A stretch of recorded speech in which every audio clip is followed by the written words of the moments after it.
আজকে এই ত্রাণ কার্যক্রমের সময়ে একটা বিষয় মেনশন করি। ইন্ডিয়া যেভাবে ষড়যন্ত্র শুরু করছে, ঢাকার বাইরে ওদের সকল ভিসা সেন্টার বন্ধ করতে হবে।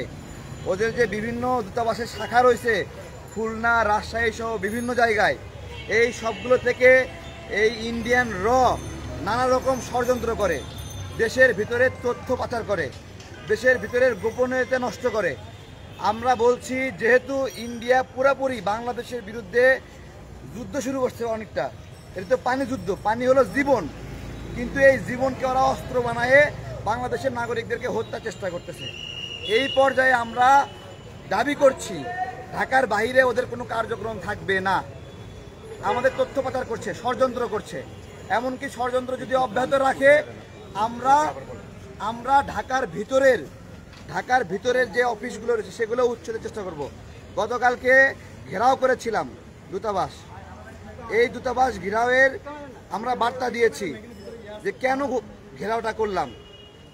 এই দূতাবাসের কর্মকর্তারা কি বলছে যে পানি নাকি বিপদসীমার উপরে চলে গেছে, বিপদসীমার উপরে চলে গেছে পানি। দেখেন, তার মানে কি, ওরা বিপদসীমা পর্যন্ত পানি তুলে চাপ সৃষ্টি করে সেই পানিটা ছাড়ছে, যার ফলে ভেঙে গেছে।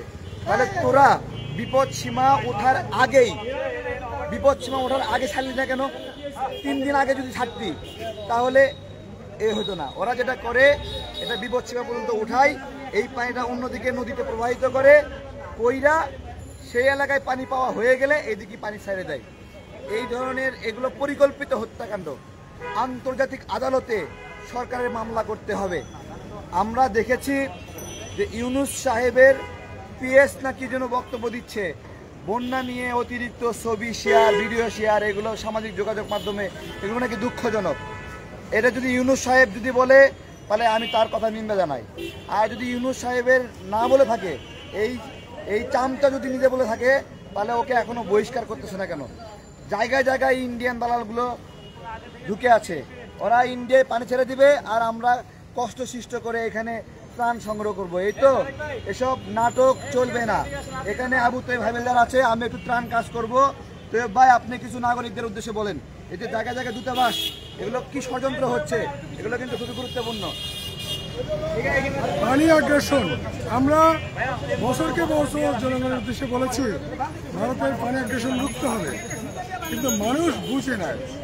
মানুষ বাংলাদেশের রাজনীতি এমন একটা জায়গায় দাঁড়িয়েছে, রাজনীতিবিদরা বলতে পারে না পরে কি হবে। এটা হচ্ছে রাজনৈতিক অদূরদর্শিতা। এই অদূরদর্শিতার কারণে আমরা বাংলাদেশের জনগণ যে ভারতের পানি আগ্রাসনের বিরুদ্ধে যে আগে থেকে যে লড়াই করার কথা ছিল, সেই লড়াই না করার কারণে ভারত এবারে সেই